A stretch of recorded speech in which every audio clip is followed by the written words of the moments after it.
오늘 함께 볼 하나님의 말씀은 창세기 19장입니다. 19장 36절에서 38절까지 말씀을 함께 보도록 하겠습니다.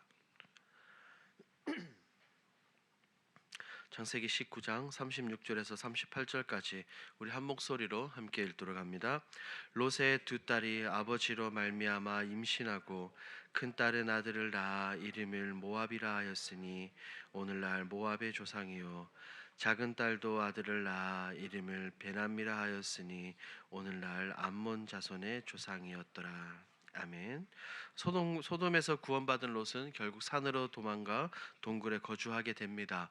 그와 함께한 그의 두 딸은 세상이 끝났다고 오해를 하죠. 그리고 아버지에게 술을 먹인 후 차례로 동침하며 자손을 얻게 됩니다. 이로 인하여 모압 족속과 암몬 족속이 탄생하게 되는데, 이 사건은 하나님의 말씀과 멀어진 공동체와 완전히 단절된 상황에서 인간적인 판단을 내린 최악의 선택입니다. 오늘 본문이 무엇을 말하고자 하는지 함께 살펴보도록 하겠습니다. 내용 관찰 1번입니다. 롯의 큰딸은 동생에게 어떤 제안을 합니까? 롯의 큰딸은 세상에 이제 남자가 없다고 생각하며 자손을 얻기 위해 아버지에게 술을 마시게 하고 동침하자고 동생에게 제안합니다. 이것은 하나님의 뜻을 따르기보다는 철저히 인간적인 방법으로 문제를 해결하려는 그들의 안타까운 선택입니다. 2번입니다. 롯의 두 딸이 저지른 일로 어떤 민족이 생깁니까? 롯의 큰 딸은 아들을 낳아 모압이라 이름을 하죠. 그리고 이후에 이 족속은 모압 족속이 됩니다. 작은 딸도 아들을 낳아 베남이라 이름하고 그의 자손이 암몬 족속이 됩니다. 우리가 잘 알고 있듯이 이들은 나중에 어떤 민족들이 됩니까? 이스라엘을 끊임없이 대적하고 괴롭히는 민족들로 등장하게 되죠. 이 부분은 연구와 묵상에서 우리가 조금 더 살펴봅니다. 연구와 묵상입니다. 롯의 두 딸은 왜 아버지와 동침하는 비윤리적인 방법을 선택합니까? 소돔과 고모라의 심판 이후 롯과 그의 두 딸은 산속 동굴에 머물게 됩니다. 세상과 철저히 단절된 것 같은 고립된 환경, 그리고 미래에 대한 불안, 후손이 끊길 것이라는 위기감 속에서 롯의 두 딸은 상식적으로 이해하고 상식적으로 받아들일 수 없는 굉장히 비윤리적인 선택들을 하게 됩니다. 이 선택과 결정은 단순히 상황의 문제가 아니라 그들의 삶 가운데서 하나님의 말씀이 완전히 사라졌기 때문에 일어난 비극이었어요. 왜냐하면 그들은 지금까지 소돔이라는 죄악된 이 도시에서 문화 가운데서 자라나며 하나님의 말씀과 기준보다는 세상적인 방식과 선택에 더 익숙해져 있었기 때문이죠. 소돔의 심판으로부터는 생존했지만 그 심판이 이 두 딸의 생각과 가치관을 변화시키지는 못했습니다. 몸은 소돔에서 나왔지만 마음과 생각과 삶의 기준은 여전히 소돔 안에 머물러 있다는 것을 우리는 오늘 본문을 통해서 알 수 있죠. 또한 그들은 말씀을 들을 수 있는 공동체로부터 분리된 상태였습니다. 자신들의 판단과 자신들의 감정만으로 모든 선택을 하고 결정을 내려야 됐기 때문에 그 결과는 하나님의 뜻을 거르는 오늘 말씀의 제목처럼 최악의 결과로 이어졌습니다. 더욱이 무서운 것은 무엇입니까? 그녀들이 했던 이 행동이 계획적이고 의도적인 죄였다는 것이죠. 술을 먹이고 차례로 동침하고 생명을 얻는 과정까지 모두 인간적인 계산과 실행에 따라서 그녀들은 움직였습니다. 이 사건은 우리에게 굉장히 중요한 영적 교훈과 영적 경고를 줍니다.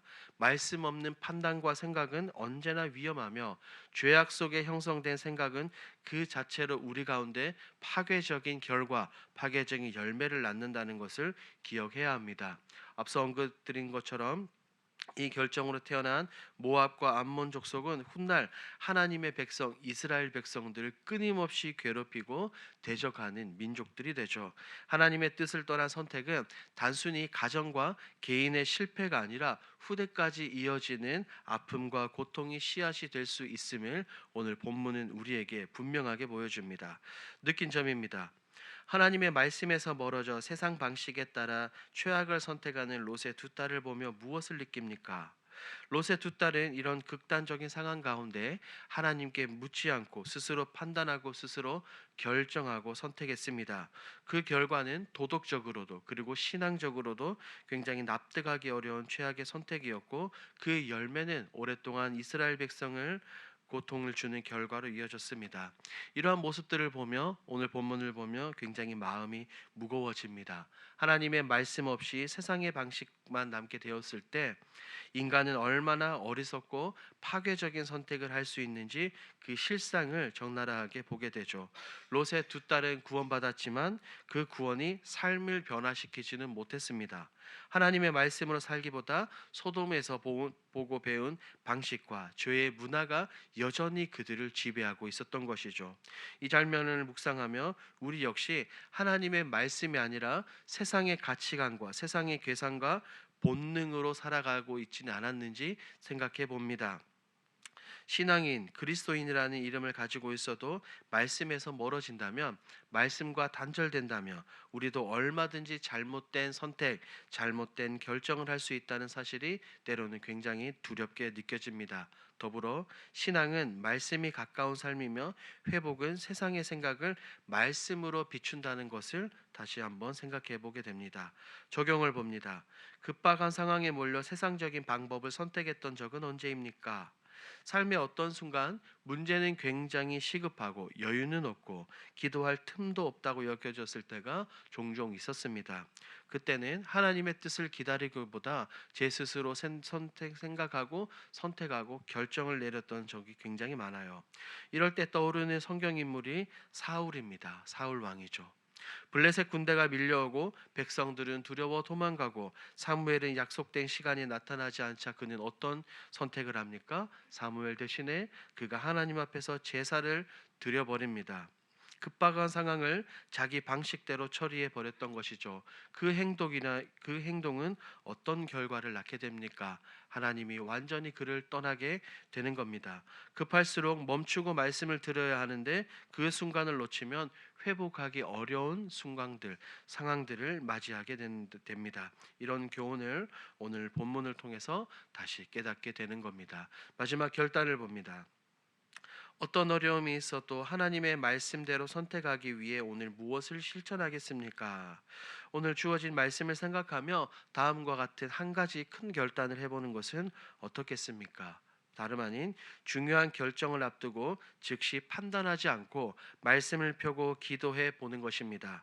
조급한 상황과 급한 상황 가운데서도 먼저 하나님의 말씀을 묵상하는 것이죠. 그 뜻을 하나님의 마음과 뜻을 말씀을 통하여 알아가는 것입니다. 즉 하나님의 말씀을 먼저 내 선택과 판단은 나중에 하는 것입니다. 그러면서 우리의 삶 가운데 말씀의 질서와 말씀의 우선순위를 세워가는 것이죠. 오늘 하루 이것을 기억하시고 우리의 가려가는 이 하루 생활 안에 이 모든 것을 실천하시는 저와 여러분들이 되길 우리 주님의 이름으로 축복합니다. 아멘.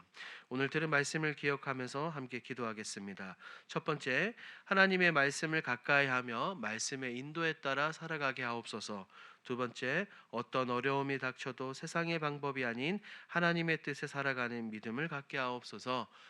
6월 공동기도 제목입니다. 성도들이 은사와 직분에 따라 온전한 섬김을 실천하게 하옵소서. 예수님의 섬김과 헌신을 본받아 신실히 살아가는 자들이 되게 하옵소서. 이와 같은 공동기도 제목으로 기도하시고 여러분들이 가지고 오신 개인기도 제목으로 자유롭게 기도하시다가 돌아가겠습니다. 우리 주여 힘차게 부르짖고 기도합니다. 주여. 하나님 감사합니다. 오늘 말씀을 통하여 하나님의 말씀과 묻어지고 하나님의 말씀을